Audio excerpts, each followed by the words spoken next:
Manifestação do dia 7 de setembro está confirmada em pelo menos 162 cidades brasileiras. O protesto Grito dos Excluídos, unido ao Fora Bolsonaro, tem como lema a luta por justiça, direitos e liberdade. 5 anos do golpe político de 2016 contra o governo da presidenta Dilma Rousseff. Quais foram os impactos políticos e sociais de lá para cá? Fica com a gente. Eu sou Emília Bisotto e o programa Central do Brasil está começando agora.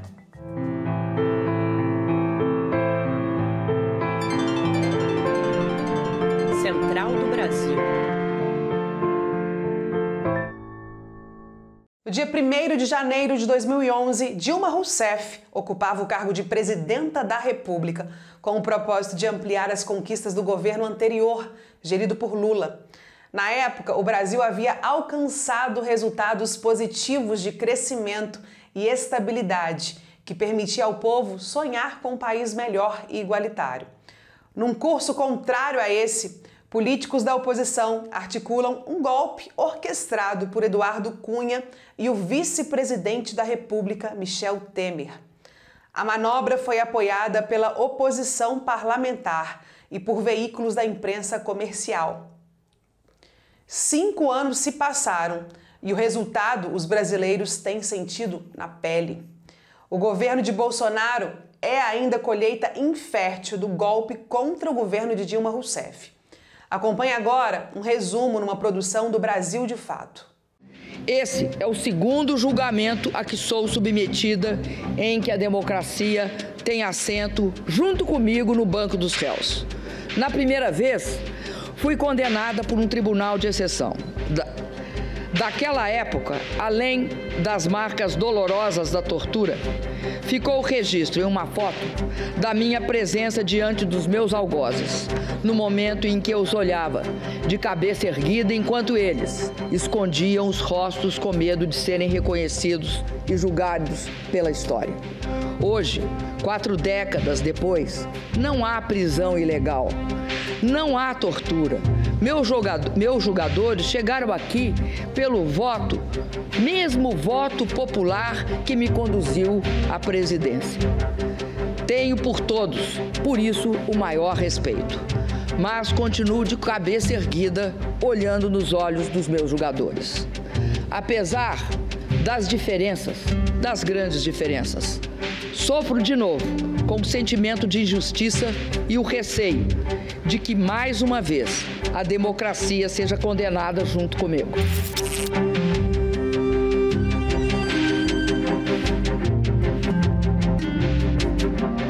O voto sim aprova a condenação, ou seja, a perda do cargo da senhora presidente da República. Acabam de derrubar a primeira mulher eleita presidenta do Brasil, sem que haja qualquer justificativa constitucional para esse impeachment. Mas o golpe não foi cometido apenas contra mim e contra o meu partido ou os partidos aliados que me apoiam hoje. Isso foi apenas o começo. O golpe vai atingir indistintamente qualquer organização política progressista e democrática. O golpe é contra os movimentos sociais e sindicais e contra os que lutam por direitos em todas as suas acepções. E o próximo dia 7 de setembro será marcado por mobilizações em todo o território brasileiro. Trabalhadores, estudantes, movimentos populares e sociedade civil ocuparão as ruas do Brasil num protesto contra a desigualdade, pela democracia, educação, em defesa da Amazônia e todos os direitos que foram ou que estão sendo retirados pelo governo atual. O Grito dos Excluídos, que se uniu este ano ao manifesto Fora Bolsonaro, já está confirmado em pelo menos 162 cidades. E tem como lema: este sistema não vale. Lutamos por justiça, direitos e liberdade. Naya Tawane nos traz mais informações sobre a mobilização. Trilhos do Brasil.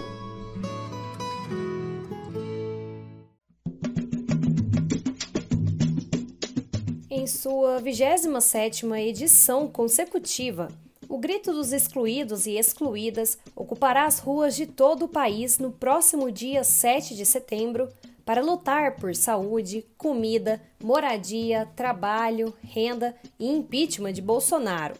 Sob o lema Vida em Primeiro Lugar, capitais estão confirmando atos em todo o Brasil. O nosso povo sai às ruas para dar um grito de liberdade, para voltar a ser feliz! Outro local que também já está confirmado o Grito dos Excluídos e Excluídas é em Recife, na Praça do Derby até o Pátio do Carmo, às 10 horas da manhã. Já em Manaus, o ato terá concentração no Largo Mestre Chico, às 17 horas da tarde. Jardel Neves, da Pastoral Operária, levanta as principais pautas defendidas nestas manifestações populares. Motivos para ir para as ruas, para as redes, para as comunidades, para gritar vida em primeiro lugar, na luta pela participação, pela saúde, pela comida. Em São Paulo, o ato acontece no Vale do Anhangabaú, a partir das 14 horas. Na capital federal, em Brasília, a manifestação está marcada para as 9 horas, com concentração na Torre de TV e uma marcha rumo ao Congresso Nacional.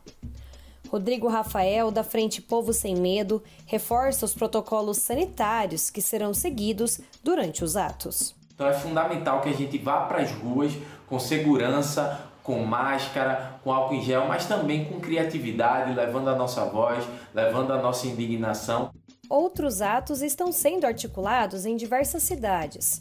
As frentes Brasil Popular e Povo Sem Medo têm mapeado os locais destas mobilizações e divulgado nas redes sociais.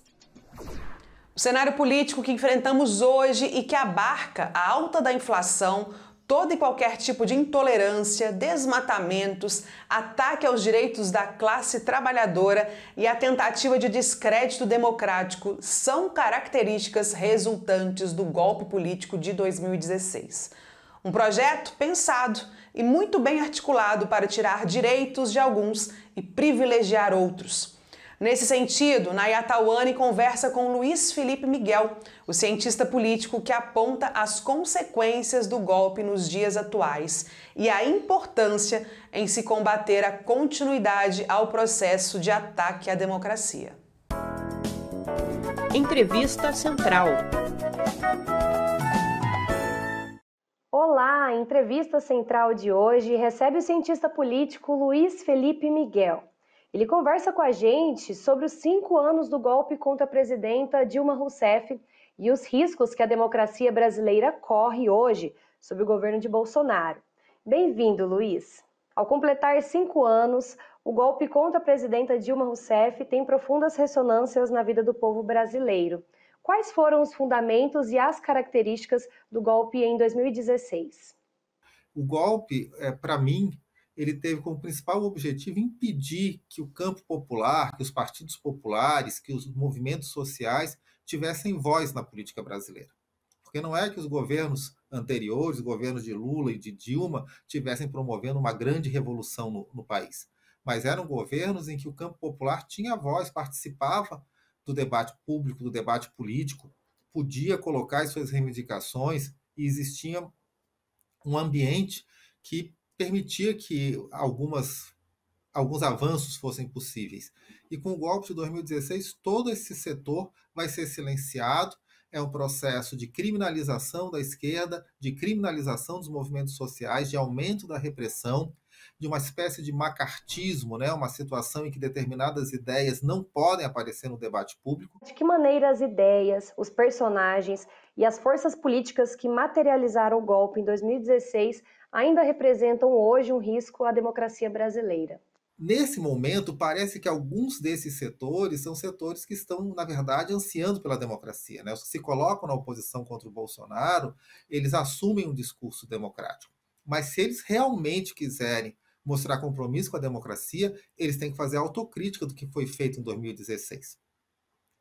Porque a gente tem, então, hoje uma extrema-direita que assume a sua posição contrária às liberdades, contrária aos direitos, contrária à Constituição abertamente, que é quem continua com o governo Bolsonaro, E nós temos outros setores da direita que, uns mais, outros menos, apresentam um verniz democrático, mas, na verdade, continuam defendendo as medidas autoritárias, continuam defendendo a piora das condições de vida que torna impossível uma efetiva democracia, quando a gente tem as pessoas sendo levadas a situações cada vez mais miseráveis. Luiz, a escalada autoritária do presidente Bolsonaro, com desfiles de veículos militares e referências ao Exército, colocam as Forças Armadas de que maneira no roteiro do golpe iniciado em 2016? Quando teve o golpe em 2016, as Forças Armadas mantinham um perfil baixo. Os chefes militares não se pronunciavam muito, só alguns de pijama, já reformados, mas os generais da ativa eles mantiveram um perfil baixo, como se eles não estivessem participando do jogo. Não se manifestavam a favor da legalidade, mas não estavam assumindo a bandeira do golpe.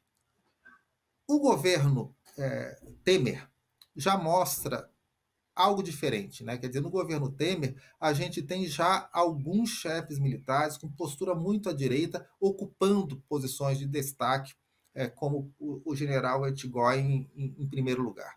São militares muito ideológicos de extrema-direita. E isso culmina com a intervenção militar para impedir que o ex-presidente Lula fosse candidato às eleições de 2018. Então, aí nós já temos uma situação em que as Forças Armadas, principalmente o Exército, estão se colocando como tutores da política brasileira, dizendo o que pode e o que não pode no processo eleitoral. E é claro que com o governo Bolsonaro isso só piora. Além das fissuras institucionais e do grave ataque à democracia, quais são as consequências diretas do golpe de 2016 para o povo brasileiro? Veja, as consequências diretas para o povo estão na piora das condições de vida, no empobrecimento do povo brasileiro, na perda da soberania nacional. E tudo isso é um combo, Tudo isso vem junto.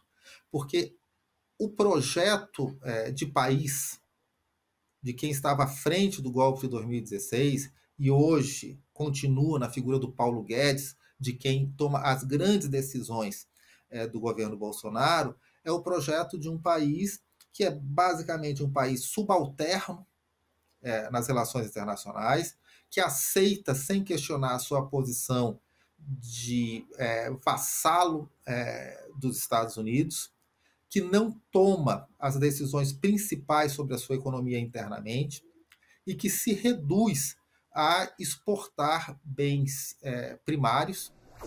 A artista multi, a belo-horizontina Manu Hanila lançou seu novo single no dia 21 de agosto. Fulô é uma canção que saúda a força feminina e que foi inspirada nas mulheres que fazem parte do espaço cultural Tambor Mineiro. O single, gravado com recursos da Lei Aldir Blanc, contou com parcerias de músicos da capital mineira. Vale a pena conferir. Parada Cultural. Quando eu falo do Tambor Mineiro, um lugar mágico, eu tô falando disso. É fulô, é fulô, é fulô. Salve, salve! Eu sou Manu Hanila, pandeirista e cantautora, e tô passando aqui para convidar você para acompanhar o lançamento do meu primeiro single, Fulô. Esse single eu compus em 2012, quando eu integrava o grupo Tambor Mineiro. E ele fala um pouquinho das mulheres inspiradoras que eu conheci aqui em Belo Horizonte, nesse espaço do Tambor Mineiro. E também quando eu tive um momento mais próximo com os orixás e as iabás e essa força feminina, Então, gostaria de convidar todos vocês, todas e todos e todes, para acompanhar esse lançamento. E a gente se vê por aí, nas plataformas digitais e nas redes e em breve nos shows. Bom, o Programa Central do Brasil fica por aqui. Eu agradeço a sua companhia e te espero amanhã. Até lá. Tchau!